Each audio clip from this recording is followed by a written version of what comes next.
Do you remember Belle?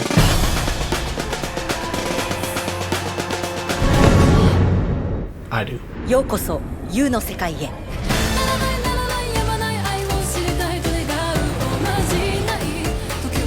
Belle is a jaw-droppingly gorgeous film. It's actually an anime reimagining of Beauty and the Beast, complete with its own doe-eyed heroine, a wacky cast of characters, and just like its Disney predecessor, also features its own sweeping musical numbers.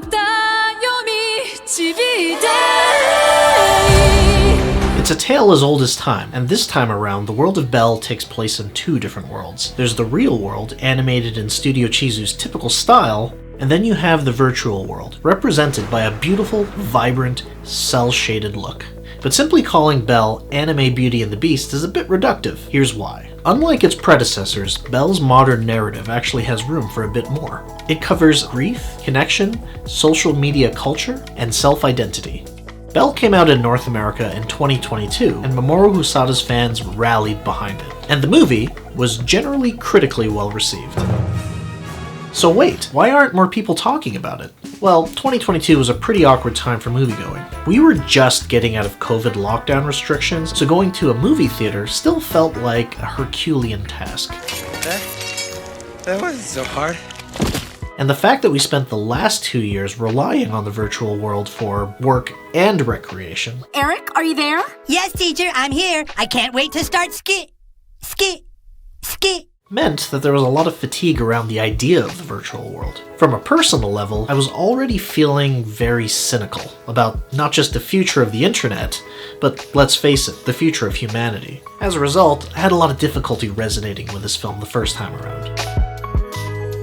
Well, it's 2025 now. We trust social media even less than we did now than we did in 2022. Are you willing to change your business model in the interest of protecting individual privacy? Things feel more cynical than ever. And what the hell is that smell? So I thought, I need a bit more optimism in my life. I think I should revisit Belle.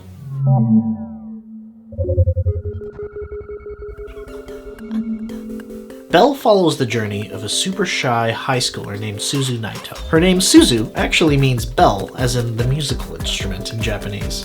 Good night. Ding, ding, ding, ding, ding, ding, ding, ding. But like a nod to the French original, also means beautiful. Due to the loss of her mother, who she shared an extremely powerful bond of music with, Suzu is unable to sing in public. That is, until she joins the virtual social network You, where she becomes the beautiful avatar Belle, a songstress that takes the world by storm. It's through her newfound popularity that she has a run-in with the dragon, this version's beast. Dude.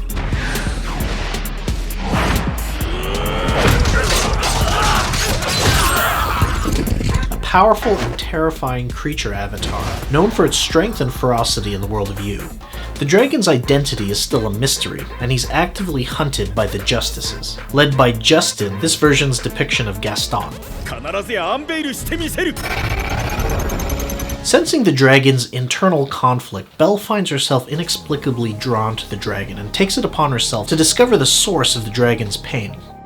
In a departure from other iterations, Belle and the dragon's relationship is emotional, but it's not necessarily romantic. It's a relationship born of empathy and support. As the internet mob turns on the dragon, Suzu feels compelled to discover the dragon's identity to protect him from the online mob. I think the film's most powerful message is what it's trying to say about grief and connection. You can only begin healing from grief by connecting with others authentically in the real world. Suzu spends much of her time retreating from her friends and family so she can escape into the world of You. It's in this alternate reality where she feels that she has some respite from her pain and trauma from losing her mother. But it's still a band-aid solution to a deeper underlying problem. But the more she interacts with the dragon, the more she's forced to look inward. Suddenly, this becomes a catalyst to a positive feedback loop. The more she looks inward, the more she heals. The more she heals, the more she's emboldened to connect with her friends and family, until she realizes she's not alone in her struggles. This theme of connection is further explored through the film's depiction of the internet at large, how we are more readily connected, but somehow more emotionally distant than ever. This isn't Mamoru Hosoda's first commentary on internet culture. His last outing in the virtual world was 2009's Summer Wars, set in the virtual world of Oz. Much like the early idealistic promises of social media in 2009, a safe space for freedom of expression, creativity, and exploration, Oz's virtual world reflects this sentiment in its atmosphere. It's inviting and accessible, with round edges in its structures and Nintendo-esque character designs. In Belle, however, the world of You is much like the modern internet. While still beautiful, it's darker, daunting, more vast, more intricate, and dangerous. It has influencers with competing agendas. Everyone is screaming from their own platforms. There's disinformation. There's a mob mentality.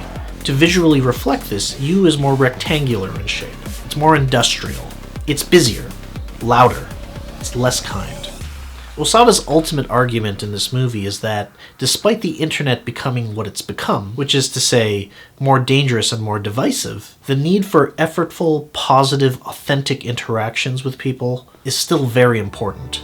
He's appealing to humanity's better nature to nurture the internet to become a positive force in people's lives.